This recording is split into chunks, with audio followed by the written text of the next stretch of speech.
ಪ್ರಿಯ ಆಸರೆ ಟಿವಿ ವೀಕ್ಷಕರೇ, ಜ್ಞಾನವಂತ ಮಹಿಳೆ ಎಂಬ ಕಾರ್ಯಕ್ರಮಕ್ಕೆ ತಮ್ಮೆಲ್ಲರಿಗೂ ನಾನು ಸ್ವಾಗತವನ್ನು ಬಯಸುತ್ತೇನೆ. ವಿಶೇಷವಾಗಿ ಕಳೆದ ಅನೇಕ ಸಂಚಿಕೆಯಿಂದ ಅನೇಕ ವಿಷಯಗಳನ್ನು ನಾವು ಧ್ಯಾನಿಸಿಕೊಂಡು ಬರ್ತಾ ಇದ್ದೇವೆ. ಮಾತ್ರವಲ್ಲ, ಅನೇಕರಿಗೆ ಈ ಒಂದು ಕಾರ್ಯಕ್ರಮ ಪ್ರಯೋಜನ ಆಗಿದೆ ಅಂತೇಳಿ ತಿಳಿದು ನಾವು ತುಂಬ ಹೃದಯದಿಂದ ದೇವರಿಗೆ ನಾವು ಸ್ತೋತ್ರವನ್ನು ಸಲ್ಲಿಸುವರಾಗಿರ್ತೇವೆ. ಪ್ರಿಯರೇ, ಜ್ಞಾನವಂತ ಮಹಿಳೆ ಎಂಬುವಂಥ ಈ ಒಂದು ಸಂಚಿಕೆಯನ್ನು ಕಳೆದ ಅನೇಕ ತಿಂಗಳಿಂದ ನೀವು ನೋಡ್ಕೊಂಡು ಬಂದಿದ್ದೀರಿ. ಅದನ್ನು ಈ ಕಾರ್ಯಕ್ರಮವನ್ನು ವೀಕ್ಷಿಸುತ್ತಾ ಬಂದಿರುತ್ತೀರಿ. ಅನೇಕರು ನಮಗೆ ಪತ್ರದ ಮೂಲಕವಾಗಿ ಕರೆಗಳನ್ನು ಮಾಡಿ ನೀವು ಅನೇಕ ವಿಷಯಗಳನ್ನು ಚರ್ಚಿಸಿದರ ನಿಮಿತ್ತವಾಗಿ ನಾವು ಗೊಂದಲದಲ್ಲಿದ್ದಂಥ ಅನೇಕ ಕಾರ್ಯಗಳನ್ನು ತಿಳಿದುಕೊಳ್ಳುವ ಹಾಗೆ ನಮಗೆ ಸಹಾಯವಾಗಿದೆ ಅಂತೇಳಿ ಅನೇಕರು ನಮ್ಮ ಜೊತೆಯಲ್ಲಿ ಹಂಚಿಕೊಂಡಿದ್ದೀರಾ. ಅಂಥವರೆಲ್ಲರಿಗೂ ಸಹ ನಾನು ಮೊದಲಾಗಿ ವಂದನೆಯನ್ನು ಸಲ್ಲಿಸುತ್ತೇನೆ. ಪ್ರಿಯರೇ, ಕಳೆದ ಸಂಚಿಕೆಯಿಂದ ನಮ್ಮ ಜೊತೆಯಲ್ಲಿ ಸಲೋಮಿ ಪ್ರಕಾಶ್ ಅವರಿದ್ದಾರೆ. ಅವರು ನಮ್ಮ ಮಧ್ಯದಲ್ಲಿ ಇರುವಂಥದ್ದು ಬಹಳ ಸಂತೋಷ. ಅವರ ಅನುಭವದ ಸಾಕ್ಷಿಯನ್ನು ಅವರು ನಮ್ಮ ಜೊತೆಯಲ್ಲಿ ಹಂಚಿಕೊಂಡಿದ್ದಾರೆ. ಇನ್ನೂ ಅನೇಕ ಅನುಭವಗಳನ್ನು ಮಾತ್ರವಲ್ಲ, ಅನೇಕ ನಿಧಿಗಳನ್ನು ಅವರು ಈ ಸಮಯದಲ್ಲಿ ಅನೇಕ ವೀಕ್ಷಕರಿಗೆ ಕೊಡಬೇಕು, ಹಂಚಬೇಕು. ನಾನು ಹೊಂದಿಕೊಂಡಂಥ ಆಶೀರ್ವಾದ, ನಾನು ಪಡ್ಕೊಂಡ ಬಿಡುಗಡೆ, ಅನೇಕ ಸ್ತ್ರೀಯರು ಬಿಡುಗಡೆ ಇದನ್ನು ಕೇಳಿ ಅನೇಕ ಸ್ತ್ರೀಯರು ಬಿಡುಗಡೆ ಹೊಂದಿಕೊಳ್ಳಿ ಅಂತೇಳಿ ಅವರ ಹೃದಯದಲ್ಲಿ ಒಂದು ರೀತಿಯ ತವಕ ಇದೆ. ಅಯ್ಯೋ, ಯಾವಾಗ ನಾನು ವೀಕ್ಷಕರ ಜೊತೆಲಿ ಮಾತಾಡೋದು, ಯಾವ ರೀತಿಯಲ್ಲಿ ನಾನು ಅವರನ್ನು ಸಂಧಿಸುವಂಥದ್ದು ಅಂತೇಳಿ ಅವರ ಹೃದಯದಲ್ಲಿ ಸಹ ಒಂದು ರೀತಿಯಾದಂಥ ಒಂದು ಕುತೂಹಲ, ಒಂದು ಹಂಬಲಿಕೆ ಇದೆ. ಬನ್ನಿರಿ, ಈ ಸಮಯದಲ್ಲಿ ನಾವು ಸಲೋಮಿ ಪ್ರಕಾಶ್ ಅವರನ್ನು ಆಸರೆ ಟಿವಿಗೆ ನಾವು ಸ್ವಾಗತವನ್ನು ಬಯಸ್ತೇವೆ. ಸಿಸ್ಟರ್, ಕಳೆದ ಸಂಚಿಕೆಯಿಂದ ನೀವು ಅನೇಕ ವಿಷಯಗಳನ್ನು ನಮ್ಮ ಜೊತೆಲಿ ಹಂಚಿಕೊಂಡ್ರಿ. ಅನೇಕರಿಗೆ ಇದು ಪ್ರಯೋಜನ ಆಗಿದೆ. ಸಿಸ್ಟರ್, ನಿಜವಾಗ್ಲೂ ಅವರು ಹೇಳಬೇಕಾದ್ರೆ ಅವರ ಆ ಒಂದು ಕಷ್ಟ, ಅವರ ಅನುಭವಗಳನ್ನೆಲ್ಲ ನನಗೆ ಹೇಳಬೇಕಾದ್ರೆ ನನಗೆ ತುಂಬ ಸಂತೋಷ ಆಯಿತು. ದೇವರೇ, ಇಂಥ ಒಂದು ಕಾರ್ಯವನ್ನು ಮಾಡುವಾಗೆ ನೀನು ನಮಗೆ ಒಂದು ಮಾರ್ಗ ತೆರೆದುಕೊಟ್ಟಿದ್ಯಾ. ನೋಡಿ, ಯಾರು ಸಹ ಸ್ತ್ರೀಯರಿಗೆ ಆಲೋಚನೆ ಕೊಡುವವರು ಇಲ್ಲ. ಯಾಕೆ ಅಂತೇಳಿ, ಕುಟುಂಬ ಎಂಬುವಂಥದ್ದು ಅವಳ ಕೈಯಲ್ಲಿದೆ ಅಲ್ವಾ. ಅವಳು ಹೇಳಿದರೆ ಎಲ್ಲಿ ನಾನು ಎಡುತ್ತೇನೋ, ಎಲ್ಲಿ ನಾನು ನನ್ನ ವಿಷಯದಲ್ಲಿ ಬೇರೆಯವರು ನನಗೆ ಕೈ ತೋರಿಸ್ತಾರೋ ಅಂತ ಹೇಳುವ ಕೆಲವೊಂದು ಸ್ತ್ರೀಯರು, ಅಂದರೆ ತೆರೆಯ ಮರೆಯಲ್ಲಿ ಇದ್ಕೊಂಡು ಎಷ್ಟೋ ಜನರು ಆಳ್ತಾ ಇದ್ದಾರೆ. ಅಂಥ ವ್ಯಕ್ತಿಗಳಿಗೆ, ಅಂಥ ಸ್ತ್ರೀಯರಿಗೆ ಈ ಒಂದು ಸಂಚಿಕೆಗಳು, ಈ ಒಂದು ಕಾರ್ಯಕ್ರಮ ಅವರ ಜೀವಿತದಲ್ಲಿ ಬಹಳ ಪ್ರಭಾವ ಬೀರಿದೆ. ಸಿಸ್ಟರ್, ಅದನ್ನು ನೆನೆಸಿ ನಾನು ದೇವರಿಗೆ ಸ್ತೋತ್ರ ಸಲ್ಲಿಸ್ತೇನೆ. ಮಾತ್ರವಲ್ಲ, ನಿಮಗೆ ನಾನು ತುಂಬ ಹೃದಯದ ಆಸರೆ ಟಿವಿಯ ಪರವಾಗಿ ನಾನು ನಿಮಗೆ ವಂದನೆಯನ್ನು ಸಲ್ಲಿಸುತ್ತೇನೆ. ಸಿಸ್ಟರ್, ನೀವು ಲಾಸ್ಟ್ ಟೈಮ್ ನನಗೆ ಹೇಳಿದ್ರಿ, ಒಂದು ಸ್ತ್ರೀ ಆದವಳು, ಜ್ಞಾನವಂತ ಸ್ತ್ರೀ ಆದವಳು ಯಾವ ರೀತಿಯಲ್ಲಿ ಆಶೀರ್ವಾದ ಹೊಂದ್ತಾಳೆ ಅಂತೇಳಿ ನೀವು ಕಳೆದ ದಿನಗಳಲ್ಲಿ ಹೇಳಿಕೊಂಡು ಬಂದಂತಹ ವಿಷಯ. ಮೊದಲನೇದಾಗಿ ದೇವರು ನಿಮಗೆ ಜ್ಞಾನದಲ್ಲಿ ಆಶೀರ್ವಾದ ಕೊಟ್ಟರು. ಮತ್ತು ಎರಡನೇದಾಗಿ ದೇವರು ನಿಮಗೆ ಆರ್ಥಿಕವಾಗಿ ಆಶೀರ್ವಾದ ಕೊಟ್ಟರು. ಮತ್ತು ದೇವರು ಇನ್ಯಾವ ರೀತಿಯಲ್ಲಿ ನಿಮಗೆ ದೇವರ ಆಶೀರ್ವಾದ ಕೊಟ್ಟರು ಸಿಸ್ಟರ್ ಅಂದರೆ, ಇದಕ್ಕೆ ಅಡಿಪಾಯದ ವಾಕ್ಯ ಕೀರ್ತನೆ 3ನೇ ಅಧ್ಯಾಯದ 3ನೇ ವಚನ, ನನ್ನ ತಲೆಯನ್ನು ಎತ್ತುವವನು ಅಂತೇಳಿ ನೀವು ಹೇಳ್ಕೊಂಡು ಬಂದ್ರಿ. ಅದೇ ವಿಷಯ ಅಂದರೆ ಕಳೆದ ದಿನದಲ್ಲಿ ನೀವು ಹೇಳ್ಕೊಂಡು ಬಂದ ಅಂದರೆ, ವಾಗ್ದಾನ ಮಾಡಿದ ಕೂಡಲೇ ದೇವ್ರು ನೆರವೇರಿಸೋದಿಲ್ಲ. ಅಂದರೆ ದೇವ್ರು ನೆರವೇರಿಸ್ತಾನೆ, ತಡವಾದರೂ ನಿಶ್ಚಿತವಾಗಿ ದೇವರು ನಮ್ಮ ಜೀವಿತನ ನೆರವೇರಿಸ್ತಾರೆ. ಯಾಕೆ, ಅಬ್ರಹಾಮನ ಜೀವಿತದಲ್ಲಿ ನೋಡಿ, ಅಬ್ರಹಾಮ ದೇವರಿಂದ 75 ವಯಸ್ಸು ಇರಬೇಕಾದ್ರೆ ಅವನ ಜೀವಿತದಲ್ಲಿ ವಾಗ್ದಾನ ಕೊಟ್ಟರು, ನಾನು ನಿನಗೆ ಒಂದು ಸಂತಾನವನ್ನು ಕೊಡ್ತೇನೆ. ದೇವ್ರು ಅವನು ಹೇಳ್ತಾನೆ, ಅವನು ತುಂಬ ಕುಂದುವಿಕೆಯಿಂದ ಬಹಳ ನೋವಿನಿಂದ ಅವನು ಹೇಳ್ತಾನೆ, ನನಗೆ ಇನ್ಯಾವ ರೀತಿಯ ಆಶೀರ್ವಾದ ಅಲ್ಲ. ಅವನು ಹೇಳ್ಬೇಕಾದ್ರೆ ದೇವರು ಅವನು ಗುಡಾರದಿಂದ ಹೊರಗಡೆ ಕರೆದು, ಬಾ ಇಲ್ಲಿ ನೋಡು, ಆಕಾಶದಲ್ಲಿರುವಂಥ ನಕ್ಷತ್ರಗಳನ್ನು ನೋಡು, ನಕ್ಷತ್ರಗಳನ್ನು ಎಣಿಸ್ಲಿಕ್ಕೆ ಆದರೆ ನೀನು ಎಣಿಸ್ಬೋದು ಅಂತೇಳಿ. ಉಸುಬಿನ ರಾಶಿ, ಮರಳನ್ನು ನೋಡಿ ದೇವ್ರು ಏನಂತ ಹೇಳಿದರು, ನೋಡು, ಈ ಸಮುದ್ರದಲ್ಲಿರುವಂಥ ಉಸುಬನ್ನು, ಅಂದರೆ ಮರಳನ್ನು ಯಾರಾದರೂ ಲೆಕ್ಕ ಮಾಡಲಿಕ್ಕೆ ಆಗ್ತದ? ಅಂದರೆ ದೇವರ ಆ ಒಂದು ಜ್ಞಾನ ನನ್ನ ಕರ್ಕೊಂಡು ಬಂದು, ನೋಡು ಈ ಮರಳು ಎಷ್ಟಿದೆ, ಈ ಮರಳನ್ನು ನಿನಗೆ ಲೆಕ್ಕ ಮಾಡೋದಾದರೆ ಲೆಕ್ಕ ಮಾಡು ಅಂತ ದೇವರು ಹೇಳಿದ್ರು ಅಲ್ವಾ. ಅವನಿಗೆ ಕೊಟ್ಟದ್ದು 75 ವಯಸ್ಸಿನಲ್ಲಿ, ಅವನಿಗೆ ಪ್ರಾಯ 75 ವರ್ಷ ಆಗಿದ್ದು. ಆದರೆ ಅವನಿಗೆ ಮಗು ಹುಟ್ಟಿದ್ದು 100 ವಯಸ್ಸಿನಲ್ಲಿ. 25 ವರ್ಷ ಅವನು ಸತತವಾಗಿ ಪ್ರಾರ್ಥನೆ ಮಾಡಿದ, ತಾಳ್ಮೆಯಿಂದ ಇದ್ದ. ಅದೇ ಪ್ರಕಾರವಾಗಿ ನೀವು ಸಹ ಹೇಳಿದ್ರಿ, ನನಗೆ ವಾಗ್ದಾನ ಬಂತು ಸಿಸ್ಟರ್, ವಾಗ್ದಾನ ಬಂದ ಕೂಡಲೇ ನನಗೆ ನೆರವೇರಲಿಲ್ಲ ಅಂತೇಳಿ. ಅದೇ ಕೆಲವೊಂದು ನೆರವೇರಿತು ಅಲ್ಲ, ಕೆಲವೊಂದು ನಿಮಗೆ ನೀವು ಪ್ರಾರ್ಥನೆ ಮಾಡಿದ ನಿಮಗೆ, ಅಂದರೆ ನೀವು ವಾಗ್ದಾನ ಬಂತಲ್ಲ ಸಿಸ್ಟರ್, ನೀವು ವಾಗ್ದಾನ ಬಂದ ಕೂಡಲೇ ನೀವು ಅದಕ್ಕೆ ಕಾಯ್ತಾ ಇದ್ರಾ? ನೀವು ಅದಕ್ಕೆ ಏನು ಮಾಡಿದ್ರಿ? ಯಾವ ರೀತಿ ಪ್ರಯಾಸ ಪಟ್ರಿ ಸಿಸ್ಟರ್ ನೀವು? ಈಗ ನಾನು ಆತ್ಮಿಕವಾಗಿ ಹೇಗೆ ಆಶೀರ್ವಾದ ಹೊಂದಿದೆ ಎಂಬುದಾಗಿ ನಾನು ಹೇಳ್ತೇನೆ. ದೇವರು ಹೇಗೆ ಅಬ್ರಹಾಮನಿಗೆ ನಿನ್ನನ್ನು ನಾನು ಅಸಂಖ್ಯವಾಗಿ ಆಶೀರ್ವದಿಸ್ತೇನೆ ಎಂಬುದಾಗಿ ನಾನು ಹೇಳಿದ್ನು. ಅದೇ ರೀತಿಯಲ್ಲಿ ನನಗೂ ಕೂಡ ದೇವ್ರ ವಾಗ್ದಾನ ಕೊಟ್ಟ ಏನಂತಂದ್ರೆ, ನೀನು ಆಕಾಶದಲ್ಲಿ ಒಂದು ವಿಶೇಷವಾದ ನಕ್ಷತ್ರ ಇರ್ತದೆ. ಸೊ ಒಬ್ಬ ದೇವಸೇವಕರು ನನಗೆ ಹೇಳಿದ್ರು, ನೀನು ಆ ನಕ್ಷತ್ರದ ಹಾಗೆ ಇರ್ತೀಯ ಅಂತ ಹೇಳಿ. ಸೊ ಅದು ನನ್ನಲ್ಲಿ ಕಾರ್ಯ ಮಾಡ್ಬೇಕಂತಂದ್ರೆ it is a very long journey. ಹೌದು. ಓಕೆ, ನನ್ನಲ್ಲಿ ಭಯ ಅನ್ನುವಂಥದ್ದು ಬಹಳವಾಗಿತ್ತು.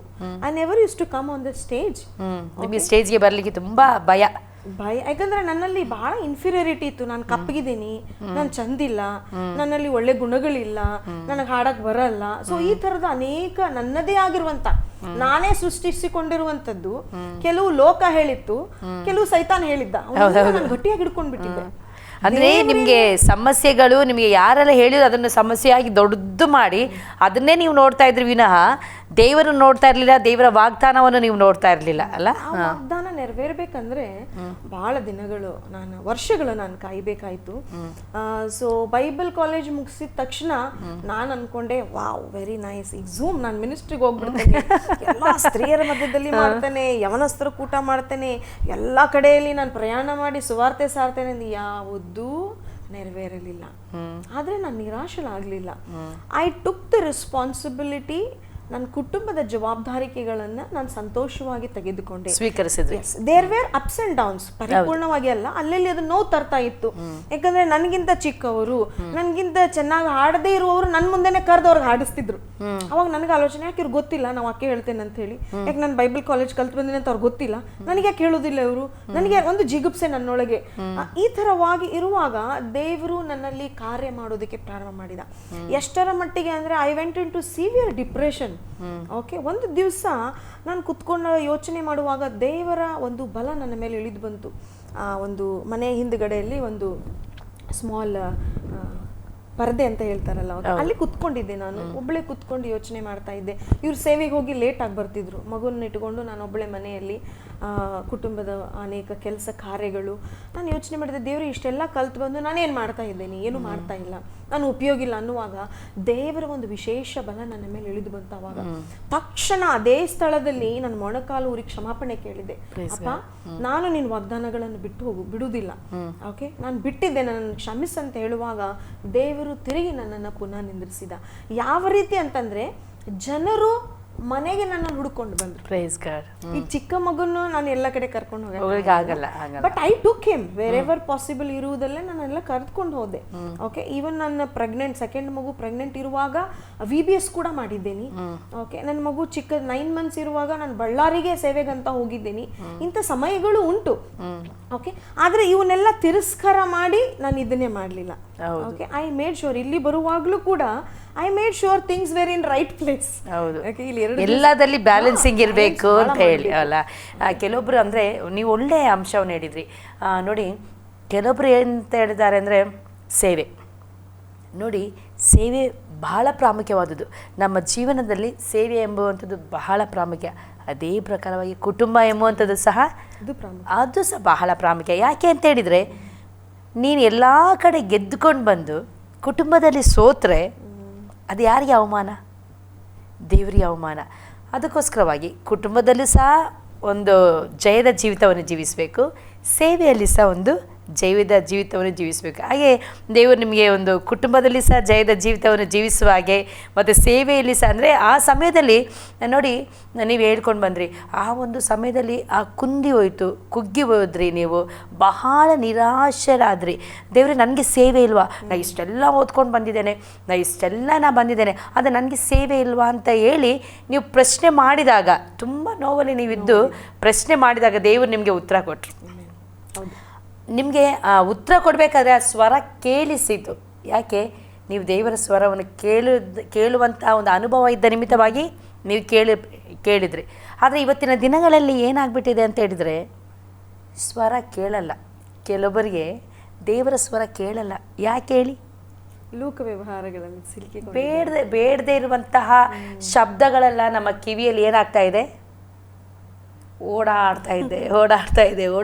ಈ ಎಲ್ಲ ಶಬ್ದಗಳು ಓಡಾಡಬೇಕಾದ್ರೆ ದೇವರ ಶಬ್ದಕ್ಕೆ ನಾವು ಎಲ್ಲಿ ಅವಕಾಶ ಮಾಡಿಕೊಡ್ತೇವೆ? ಕುಗ್ಗಿ ಹೋಗುವುದಕ್ಕೆ ಒಂದು ಕಾರಣ ಇದೆ ಸಿಸ್ಟರ್. ಆ ಸಮಯದಲ್ಲಿ ನಾನು ಎಲ್ಲೋ ಕರ್ತನ ಸ್ವರ ಅಲಕ್ಷ್ಯ ಮಾಡಿದೆ. ದೇವರಿಂದ ಸಂಬಂಧ ಮುರಿಲಿಲ್ಲ, ಆದ್ರೆ ನೀನು ಉಪಯೋಗ ಇಲ್ಲ, ನೀನು ಯಾರು ಕರೆಯುವುದಿಲ್ಲ, ನೀನು ಹಿಂಗೆ ಅಂದ್ರೆ ನಿಮ್ಗೆ ನೀವೇ ಒಂದು ರೀತಿಯಾದಂತ ತಿರಸ್ಕಾರದ ಮನೋಭಾವನೆ ನಿಮ್ಮ ಜೀವಿತದಲ್ಲಿ ಬಂದ್ಬಿಟ್ಟಿತ್ತು, ನೀವು ಅದನ್ನೇ ಹರಕೆ ಮಾಡ್ತಾ ಇದ್ರಿ ಅಲ್ಲ. ದೇವರ ವಾಕ್ಯ ಹೇಳ್ತದೆ, ಜೀವ ಮರಣಗಳು ನಾಲಿಗೆಯ ವಶ, ವಚನ ಪ್ರಿಯನ ಅದರ ಫಲವನ್ನು ಅನುಭವಿಸುವನು. ಆ ಒಂದು ಗೊಂದಲದಲ್ಲಿ ನೀವಿದ್ರಿ ಅಲ್ಲ ಸಿಸ್ಟರ್. ಆ ಒಂದು ಗೊಂದಲದಲ್ಲಿ ಇದ್ದಾಗ ನಿಮ್ಗೆ ಇದರಿಂದ ಹೇಗೆ ಬರಬೇಕು ಅಂತೇಳಿ ಗೊತ್ತಿಲ್ಲ. ಆ ಗೊಂದಲ ನಿಮ್ಗೆ ಏನು ಮಾಡ್ತಾ ಇತ್ತು, ಅದನ್ನೇ ಮೆಲ್ಕಾಗ್ತಾ ಇದ್ರೆ, ನನಗೆ ಸೇವೆ ಇಲ್ಲ, ಇದು 4 ಗೋಡೆಯಲ್ಲೇ ಇರಬೇಕು, ನನಗೆ ಕುಟುಂಬದ ಜವಾಬ್ದಾರಿ ಮಾತ್ರ, ನಾನು ಇಷ್ಟು ಮಾಡಿ ಏನು ಪ್ರಯೋಜನ, ಆ ಒಂದು ಗೊಂದಲದಲ್ಲಿ ನೀವಿದ್ರಿ. ಈ ಒಂದು ಗೊಂದಲದಲ್ಲಿ ಇದ್ದಾಗ ನೀವು ಯಾವ ರೀತಿ ಇದರಿಂದ ಹೊರಗಡೆ ಬಂದ್ರಿ? ಅದೇ ಒಂದು ದಿವಸ ನಾನಲ್ಲಿ ಕೂತ್ಕೊಂಡು ಆಲೋಚನೆ ಮಾಡುವಾಗ ದೇವರ ಬಲವಾದ ಪ್ರಸನ್ನತೆ ನನ್ನ ಮೇಲೆ ಇಳಿದು ಬಂತು ಸಿಸ್ಟರ್.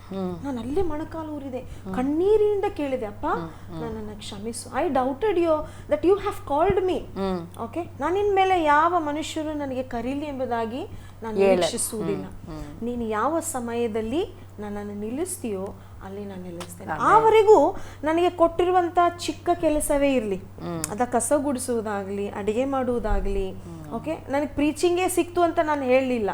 ಓಕೆ, ಯಾವುದೇ ಚಿಕ್ಕ ಕೆಲಸ ಬಂದ್ರೂ ಕೂಡ ನಾನು ಸುಮ್ಮನೆ ಮಾಡ್ತಿದ್ದೆ. ದೇವ್ರೆ, ನೀನ್ ತಕ್ಕ ಕಾಲದಲ್ಲಿ ನನ್ನ ತಲೆಯನ್ನು ಎತ್ತಿ. ಅನೇಕ ಸಾರಿ ಸುಮ್ಮನೆ ಹೋಗಿದ್ದೀನಿ ನಾನು. ಓಕೆ, ದೇವ ಸೇವಕರೊಂದಿಗೆ ಸುಮ್ಮನೆ ಹೋಗಿ ಸುಮ್ಮನೆ ಕುತ್ಕೊಂಡು ಬರ್ತಿದ್ದೆ, ನಂದೇನು ಪಾತ್ರ ಇರ್ತಿರ್ಲಿಲ್ಲ ಅಲ್ಲಿ. ಆದ್ರೂ I was very faithful in those things. ದೇವ್ರೆ, ನಿನ್ನ ನೋಡ್ತಾ ಇದ್ದೀಯಾ, ತಕ್ಕ ಕಾಲದಲ್ಲಿ ನೀನು ನನ್ನನ್ನು ಎತ್ತತಿ ಅನ್ನುವಂತ ಒಂದು ಭರವಸೆ. ಆ ಭರವಸೆ ಇವತ್ತು ನನಗೆ 15 ವರ್ಷ ಆಯ್ತು ನಂದು ಮದುವೆ ಆಗಿ, ಈಗ ದೇವರು ನೆರವೇರಿಸ್ತಾ ಇದ್ದಾರೆ. 2016 ನಾನೊಂದು DVD ರಿಲೀಸ್ ಮಾಡಿದೆ. ನೀವು ಯೂಟ್ಯೂಬ್ನಲ್ಲಿ ಇರೋದಾದ್ರೆ ನೀವು ಅದನ್ನ ನೋಡ್ಬೋದು, ಸಲೋಮಿ ಪ್ರಕಾಶ್ ಅಂತ ಹೇಳಿದ್ರೆ ಅಲ್ಲಿ ನನ್ನ ಹಾಡುಗಳಿದೆ, ವಾಕ್ಯ ಸಂದೇಶಗಳಿದೆ. ಸೊ ಈ ಕಾರ್ಯಗಳು ಒಂದೇ ದಿವಸ ನಡೀಲಿಲ್ಲ, it took a time. Okay, ನೀವು ಕಾಯ್ತಾ ಇದ್ರಿ ಆ ದೇವರ ಸಮಯಕ್ಕೋಸ್ಕರವಾಗಿ. ಆ ತಾಳ್ಮೆ ದೇವರೇ ನನಗೆ ಅನುಗ್ರಹ. ಆಗ ನೀವು ದುಡುಕ್ಲಿಲ್ಲ, ನೋವು ಇಲ್ಲ ಅಂತ ನಾನು ಹೇಳಲ್ಲ, ಅಂದ್ರೆ ನೀವು ದುಡುಕ್ಲಿಲ್ಲ ಆ ಸಮಯದಲ್ಲಿ, ವೇಟ್ ಮಾಡಿದ್ದೆ. ಓಕೆ, ಅವಸರ ಮಾಡಲಿಲ್ಲ, ಆದ್ರೆ ನೋವುಗಳು ಇರ್ತಿತ್ತು ಒಳಗಡೆ. ಓಕೆ, ಆದ್ರೂ ದೇವರೇ ನೀನು ತಕ್ಕ ಕಾಲದಲ್ಲಿ ನನ್ನನ್ನು ಎತ್ತಿ ಎಂಬುದಾಗಿ.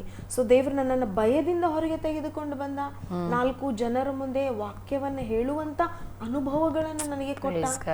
ಓಕೆ, ಮಧ್ಯದಲ್ಲಿ ಕುಟುಂಬದ ಅವಶ್ಯಕತೆಗಳು ಹೆಚ್ಚಿಗೆ ಆಗುವಾಗ, ಮಕ್ಕಳು ದೊಡ್ಡವರಾಗುವಾಗ ನಾನು ಯೋಚನೆ ಮಾಡಿದೆ, ಒಂಚೂರು ಇನ್ನೊಂದ್ಸತಿ ದುಡಿಯಕ್ಕೆ ಹೋಗ್ತೀನಿ ಅಂತ ಹೇಳಿ. ಅಂದ್ರೆ ಮೊದಲು ನೀವು ಕೆಲಸ ಮಾಡ್ತಾ ಇದ್ರಿ? ನಾನು ಪೂರ್ಣವಾದ ಸೇವೆಯಲ್ಲಿ ಇದೆ, ಸಂಸ್ಥೆಯಲ್ಲಿ ಮಾಡ್ತಾ ಇದ್ದೆ.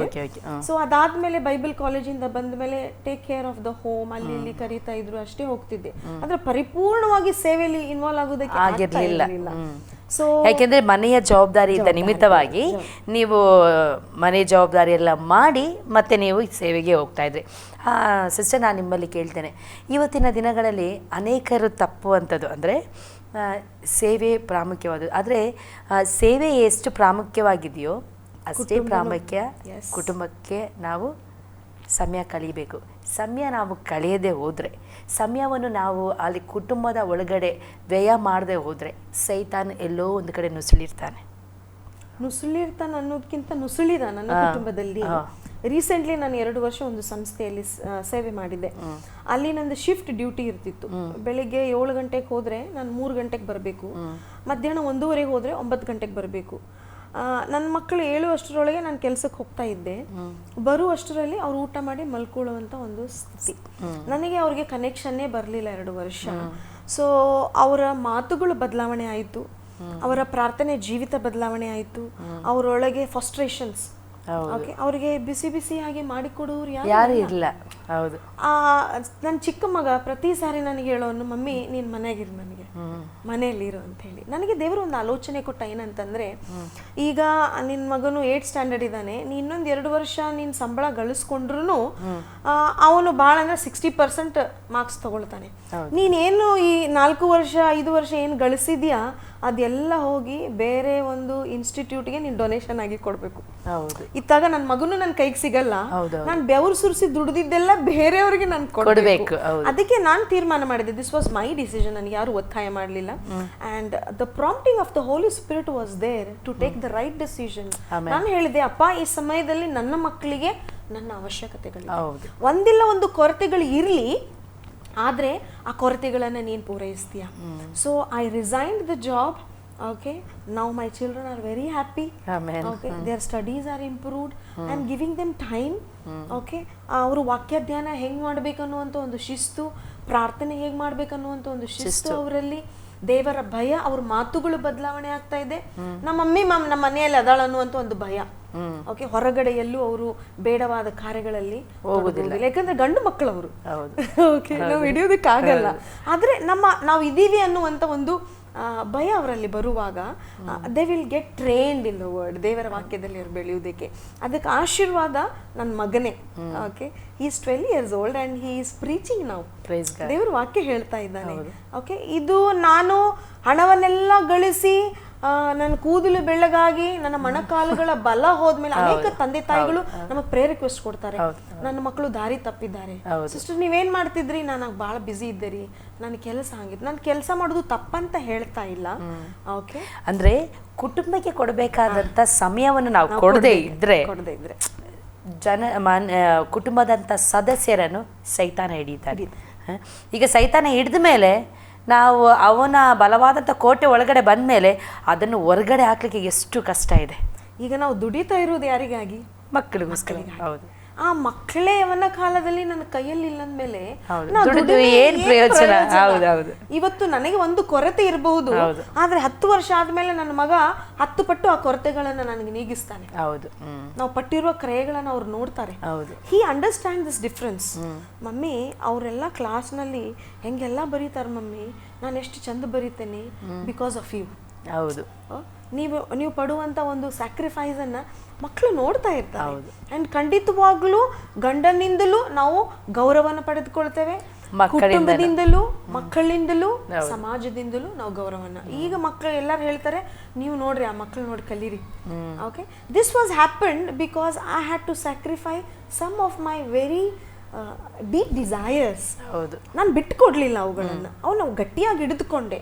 ಈಗ 15 ವರ್ಷದಲ್ಲಿ ಯಾವ ಡ್ರೀಮ್ಸ್ಗಳು ಡಿಲೇ ಆಗ್ತಾ ಇತ್ತೋ ಇವತ್ತು ಒಂದೇ ದಿವಸದಲ್ಲಿ ದೇವ್ರು ನೆರವೇರಿಸ್ತಾ ಇದ್ದಾರೆ. ಹೌದು, ನಾನು ಉಡುಪಿಯಲ್ಲಿರುವಂತ ಎಲ್ಲ ಮನೆಗೆ ಹೋಗೋದಕ್ಕೆ ಆಗಲ್ಲ, ಆದ್ರೆ ದೇವರ ಮಾಧ್ಯಮದ ಮೂಲಕ ಬೇರೆ ಬೇರೆ ಕಡೆಗಳಲ್ಲಿ ನನ್ನನ್ನು ಕರೆದುಕೊಂಡು ಹೋಗ್ತಾ ಇದ್ದಾರೆ. So god will fulfil his promises. ನನ್ನನ್ನು ಆತ್ಮಿಕವಾಗಿ ದೇವರು ಈ ರೀತಿಯಾಗಿ ಆಶೀರ್ವಾದ ಮಾಡಿದ್ದಾನೆ, ಬೋಧನೆ ಮಾಡುವುದನ್ನ ಕಲಿಸಿದ್ದಾನೆ, 4 ಜನರ ಮುಂದೆ ನಿಲ್ಲುವುದನ್ನ ಕಲಿಸಿದ್ದಾನೆ, ಕುಟುಂಬದ ಮಕ್ಕಳನ್ನ ಕರ್ತನಲ್ಲಿ ಬೆಳೆಸುವುದಕ್ಕೆ ನನಗೆ ಬಲ ಕೊಟ್ಟಿದ್ದಾನೆ. ಸೊ ನಾನು ಎನ್ಕರೇಜ್ ಮಾಡ್ತೇನೆ, ತಾಯಂದಿರೇ, ಓಕೆ, ನಿಮ್ಮೊಳಗೆ ಏನಾದರೂ ಈ ರೀತಿಯಾಗಿ ನಾನು ಸೇವೆ ಮಾಡಬೇಕು ಬರಬೇಕು, ಆದರೆ ಮಕ್ಕಳ ನಿಮಿತ್ತವಾಗಿ ಕುಟುಂಬದ ಜವಾಬ್ದಾರಿ ನಿಮಿತ್ತವಾಗಿ ಮಾಡಕ್ ಆಗಿಲ್ಲ ಅಂದ್ರೆ I am the living testimony. ದೇವರು ನನಗೆ 15 ವರ್ಷ ಆದಮೇಲೆ ತಿರುಗಿ ಇನ್ನೊಂದು ಅವಕಾಶವನ್ನು ಕೊಟ್ಟಿದ್ದಾರೆ. ಈ ಅವಕಾಶ ಮಹಿಮೆಯಿಂದ ಬಂದಿದೆ. ಹೌದು, ನಾನೇನಾದ್ರೂ ಪ್ರಯಾಸ ಪಟ್ಟಿದ್ರೆ ಅದು ಬೇರೆ ಇರ್ತಿತ್ತು. This is from the lord. ದೇವರೇ ನಿಮಗೆ ಒದಗಿಸಿ ಕೊಟ್ಟದ್ದು ಅಲ್ವಾ? ಇದರ ಮೂಲಕವಾಗಿ ದೇವರ ನಾಮ ಮಾತ್ರ ಮಹಿಮೆಯಲ್ಲಿ. ಹೌದು, ಇವತ್ತಿನ ದಿನಗಳಲ್ಲಿ ನೋಡಿ, ಒಂದು ಕಡೆಯಿಂದ ನಾವು ತ್ಯಾಪೆ ಹಾಕ್ಕೊಂಡು ಬರಬೇಕಾದ್ರೆ ಇನ್ನೊಂದು ಕಡೆಯಿಂದ ಸೈತಾನ ನುಸುಳಿ ಸೈತಾನ ಏನೆಲ್ಲ ಕೆಲಸ ಮಾಡಿರ್ತಾನೆ ಅಂತೇಳಿ ನಮಗೆ ಗೊತ್ತೇ ಆಗೋದಿಲ್ಲ. ಯಾಕೆ? ನಾವೆಲ್ಲ ಕಡೆ ಬ್ಯುಸಿ, ಕೆಲಸದಲ್ಲಿ ಬ್ಯುಸಿ, ಅದರಲ್ಲಿ ಬ್ಯುಸಿ, ಇದರಲ್ಲಿ ಬ್ಯುಸಿ, ಎಲ್ಲದರಲ್ಲಿ ಬ್ಯುಸಿ ಆಗ್ತೇವೆ. ಮಕ್ಕಳನ್ನು ನೋಡೋದ್ರಲ್ಲಿ ನಾವು ನಮ್ಮ ಸಮಯವನ್ನು ಕೊಡುವುದಿಲ್ಲ. ಮಕ್ಕಳೇನಾದರೂ ನಮ್ಮ ಹತ್ರ ಬಂದು ಮಮ್ಮಿ ಇದು ನನಗೆ ಅರ್ಥ ಆಗಲಿಲ್ಲ ಮಮ್ಮಿ, ನನಗೊಂಚೂರು ಕಲಿಸ್ಕೊಡು ಅಂತ ಹೇಳಿದರೆ ನಾವೇನು ಮಾಡ್ತೀವಿ ಹೇಳಿ? ಬ್ಯುಸಿ ಇದ್ದೇನೆ. ಅಯ್ಯೋ ನೀ ಈಗ ಬರಬೇಡ, ಹೋಗಾಚೆ, ಬ್ಯುಸಿ ಇದ್ದೇನೆ. ನನಗೆ ಒಂದು ಅಂಕಲ್ ಎಲ್ಲೋ ಒಂದು ಕಡೆ ಓದಿದಂಥ ಇಲ್ಲ ಯಾರೋ ಒಂದು ಸೇವಕರು ಹೇಳಿದಂಥ ಒಂದು ಕತೆ ನನಗೆ ನೆನಪಿಗೆ ಬರ್ತದೆ. ಮೊದಲು ಆ ಒಂದು ತಂದೆಯವರು ಕೆಲ್ಸಕ್ಕೆ ಹೋಗ್ತಾಯಿದ್ರು. ಕೆಲ್ಸಕ್ಕೆ ಹೋದಾಗ ಅವನ ಮಗ ಯಾವಾಗಲೂ ಅವನ ತಂದೆ ಜೊತೇಲಿ ಇರಬೇಕು ಅಂತ ಬಯಸ್ತಾ ಇದ್ದ. ಅಪ್ಪ ನಿಮ್ಮ ಜೊತೇಲಿ ಇರಬೇಕು, ಅಪ್ಪ ಬನ್ನಿ ಅಪ್ಪ ಆಟ ಆಡುವ ಅಂತೇಳಿ. ಆ ತಂದೆ ಯಾವಾಗಲೂ ಹೇಳೋರಂತೆ, ಮಗನೇ ಇವತ್ತು ಬರಲ್ಲ, ನಾನು ಬ್ಯುಸಿ ಇದ್ದೇನೆ, ಮಗನೇ ನಾನು ಇವತ್ತು ಬರಲ್ಲ, ಸ್ವಲ್ಪ ಬ್ಯುಸಿ ಇದ್ದೇನೆ, ಮಗನೇ ನಾನು ಇವತ್ತು ಬರಲ್ಲ, ನಾಳೆ ಅಂತ ಆಟ ಆಡುವಂಥ ಎಲ್ಲ ಸಮಯವನ್ನು ಮಗು ಏನು ಮಾಡ್ತು, ಬಹಳ ಕಷ್ಟದಿಂದ ಕಳೀತು. ಮತ್ತು ತಂದೆ ಅವರು ರಿಟೈರ್ಡ್ ಆದಮೇಲೆ ತಂದೆಗೆ ಒಳಗಡೆ ಕೂತ್ಕೊಳ್ಬೇಕಾದ್ರೆ ಏನಾಗ್ತದೆ, ಮಗನ ಜೊತೆ ಬೇಜಾರಾಗ್ತದೆ. ಆಗ ತಂದೆಯವರು ಏನು ಹೇಳ್ತಾರೆ, ಮಗನೇ ಬಾಪ ಸ್ವಲ್ಪ ಹೊರಗಡೆ ಹೋಗ್ಬಿಟ್ಟು ಬರುವಾ, ಅಪ್ಪ ನಾನೀಗ ಬ್ಯುಸಿ. ನೋಡಿ, ಅಪ್ಪ ಅವಾಗ ಏನು ಬಿತ್ತಿದ್ರು, ಬ್ಯುಸಿ ಬಿತ್ತಿದ್ರು. ಅವರಲ್ಲಿ ಬಿತ್ತಿದ್ರೆ ಏನು ಹೇಳಿ, ನಾನೀಗ ತುಂಬ ಬ್ಯುಸಿ ಇದ್ದೇನೆ ಅಂತೇಳಿ. ಮತ್ತು ಮಗ ಬೆಳೆದ ಮೇಲೆ ತಂದೆಗೆ ಹೇಳ್ತಾ ಇದ್ದಾನೆ, ಅಪ್ಪ ನಾನೀಗ ಬ್ಯುಸಿ ಇದ್ದೇನೆ, ಈಗ ಬರಲಿಕ್ಕಾಗಲ್ಲ. ಆಗ ತುಂಬ ಹತ್ತಿರ ಅವರು ಒಂದು ಸ್ವಲ್ಪ ಸಮಯ ಒಂದೇ ಒಂದು ಸ್ವಲ್ಪ ಸಮಯ ಮಗನಿಗೋಸ್ಕರವಾಗಿ ನೋಡಿ, 24 ಗಂಟೆ ಕಾಲ ದೇವರು ನಮಗೆ ಕೊಟ್ಟಿದ್ದಾರೆ. ಆ 24 ಗಂಟೆ ಕಾಲದಲ್ಲಿ ಮಕ್ಕಳು ಒಂದು 7 ಗಂಟೆನೇ ನಿದ್ರೆ ಮಾಡ್ಬೋದು ಅಲ್ಲ, ಒಂದು 7 ಗಂಟೆ ಮಕ್ಕಳು ನಿದ್ರೆ ಮಾಡ್ತಾರೆ, ಮತ್ತು 8 ಗಂಟೆ ಮಕ್ಕಳು ಶಾಲೆಯಲ್ಲಿ ಇರ್ತಾರೆ, ಮತ್ತು ಸ್ವಲ್ಪ ಸಮಯ ಅವರೆಲ್ಲಿರ್ತಾರೆ, ಮನೇಲಿ ಇರ್ತಾರೆ. ಆ ಸ್ವಲ್ಪ ಸಮಯದಲ್ಲಿ ನಾವು ಮಕ್ಕಳ ಜೊತೆಯಲ್ಲಿ ಕಳೆಯದೇ ಇದ್ದರೆ, ಮಕ್ಕಳ ಜೊತೆಯಲ್ಲಿ ನಾವು ಒಂದು ಒಡನಾಟವನ್ನು ಬೆಳೆಸಿಕೊಳ್ಳದೆ ಹೋದರೆ, ಮತ್ತು ಮಕ್ಕಳು ಯಾರ ಜೊತೆಯಲ್ಲಿ ಹೇಗೆ ಅವರು ಗೌರವವಾಗಿ ಅವರು ಒಳ್ಳೆ ರೀತಿಯಲ್ಲಿ ಮಾತನಾಡಲಿಕ್ಕೆ ಕಲಿತಾರೆ. ಈ ಒಂದು ತೀರ್ಮಾನವನ್ನು ತೆಗೆದುಕೊಂಡಾಗ it was not easy. Many mocked at me.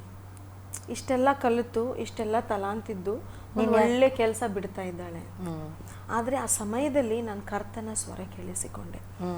ನಾನು ಈಗಿನದನ್ನು ನಾನು ನೋಡ್ತಾ ಇಲ್ಲ, ಕ್ರಿಸ್ತನ ಬರುವಿಕೆ ದಿನವನ್ನು ನೆನೆಸ್ಕೊಳ್ತಾ ಇದ್ದಾನೆ. ನಾನು ಈಗ ನನ್ನ ಮಕ್ಕಳನ್ನು ಆ ಭಯದಲ್ಲಿ ಆ ಒಂದು ಸಿದ್ಧತೆಯಲ್ಲಿ ನಾನು ಬೆಳೆಸದೆ ಹೋದರೆ, ನಾಳೆ ಆ ಕಥೆಯಲ್ಲಿ ನೀವು ಹೇಳಿದ ಹಾಗೆ ನನ್ನ ಮಕ್ಕಳೇ ನನಗೆ ಐ ಆಮ್ ಬ್ಯುಸಿ ಅಂತ ಹೇಳ್ಬೋದು. ಹೌದು, ಓಕೆ. ಆಮೇಲೆ ಈಗಿನ ಮಕ್ಕಳು ಮುಂದಿನ ವ್ಯಾಸಂಗಕ್ಕಾಗಿ ಬೇರೆ ಬೇರೆ ಕಡೆಗಳಿಗೆ ಹೋಗುವಂಥ ಸಾಧ್ಯತೆಗಳು ಬರ್ತದೆ. ಹೌದು, ಓಕೆ. ಸೊ ನಾನು ಅವರೊಂದಿಗೆ ಎಲ್ಲ ಕಡೆಗೆ ಹೋಗೋಕ್ಕಾಗಲ್ಲ. ಹೌದು, ಓಕೆ. ನಾನು ಯೋಸೇಫನಂತೆ ನನ್ನ ಮಕ್ಕಳನ್ನು ಟ್ರೈನ್ ಮಾಡುವಾಗ, even though they might be abroad, even though they might be in different state, they will have the fear of the Lord. ಯಾಕೆ ದೇವರ ವಾಕ್ಯವನ್ನು ನೀವು ಕಲಿಸಿದ್ದೀರಾ, ಅವರ ಹೃದಯದಲ್ಲೇ ಅದನ್ನು ಹಾಕಿದ್ದೀರಾ, ಆ ಬೀಜ ನೀವು ಬಿತ್ತಿದ್ದೀರಾ, ಆಗ ಪಾಪ ಮಾಡಲಿಕ್ಕೆ ಅವರಿಗೆ ಭಯ ಆಗ್ತದೆ. ಇವತ್ತು ನನ್ನ ಹತ್ರ ಆಸ್ತಿ ಇಲ್ಲ, ನನ್ನ ಹತ್ರ ಬ್ಯಾಂಕ್ ಬ್ಯಾಲೆನ್ಸ್ ಇಲ್ಲ, ಆದರೆ ದೇವರು ಉಡುಗೊರೆಯಾಗಿ ಕೊಟ್ಟಿರುವಂಥ 2 ಮಕ್ಕಳನ್ನ ಕರ್ತನ ಭಯಭಕ್ತಿಯಲ್ಲಿ ಬೆಳೆಸ್ತಾ ಇದ್ದೇನೆ. ನಾಳೆ ದೇವ್ರ ಮುಂದೆ ನಾನು ನಿಲ್ಲುವಾಗ ನನಗೆ ಬಹಳ ಕಾನ್ಫಿಡೆನ್ಸ್ ಇದೆ. Lord, I did it. ನನಗೆಲ್ಲೂ ಕೊರಗಿಲ್ಲ, ನನಗೆಲ್ಲೂ ಕಿಂಚಿತ್ತು ಇದಿಲ್ಲ, ನಾನು ರಾಂಗ್ ಡಿಸಿಷನ್ ತಗೊಂಡಿದ್ದೇನೆ ಎಂಬುದಾಗಿ ನೋವಿಲ್ಲ. ನಾನು I don't even care for people who speak. ಯಾಕಂದ್ರೆ ದೇವರ ವಾಕ್ಯ ನನಗೆ ಬಹಳ ಪ್ರಾಮುಖ್ಯ.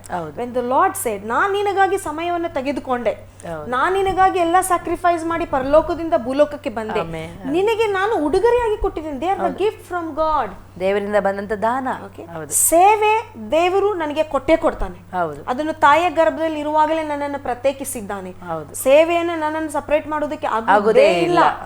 ಆದ್ರೆ ಮಕ್ಕಳು ಕೂಡ ನನ್ನ ಸೇವೆ, ನನ್ನ ಕುಟುಂಬವೂ ಕೂಡ ಒಂದು ಸೇವೆ ಅನ್ನುವಂಥದ್ದು ಈ ದಿನಗಳಲ್ಲಿ ಸ್ತ್ರೀಯರಲ್ಲಿ ಬರಬೇಕಾಗಿದೆ. ಆ ಕಾಂಪಿಟೇಷನ್, ಗಂಡು ಹೆಣ್ಣು ಸಮಾನ ಅನ್ನುವಂಥ ಒಂದು ಆ ತಿಳುವಳಿಕೆಯಿಂದ ಅವರು ಹೊರಗಡೆ ಬರಬೇಕಾಗಿದೆ. Each one is been created in the image of god and each one carry their own responsibility.